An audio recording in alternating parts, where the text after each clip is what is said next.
என் பொண்டாட்டி தெய்வம் சார். என் வாழ்க்கையில் எனக்கு இருந்த ஒரே ஆறுதல் அவதான். என்கிட்ட 1000 குறைகள் இருந்தாலும் அதையெல்லாம் பொருட்படுத்தாம 30 வருஷம் என் கூட குடும்பம் நடத்தி 2 குழந்தைங்களை பெற்று சாமி சார். எனக்கு அது வேணும் இது வேணும்னு அவ எதையும் என்கிட்ட கேட்டதே இல்லை. என் கொஞ்சம் சம்பள பணத்தில் அப்படி இப்படி மிச்சம் முடிச்சு குடும்பத்தை நடத்திடுவா.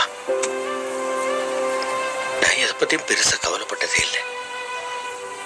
அவ இருந்த வரைக்கும் நான் ராஜா மாதிரி எத்தா வாழ்ந்த சார்.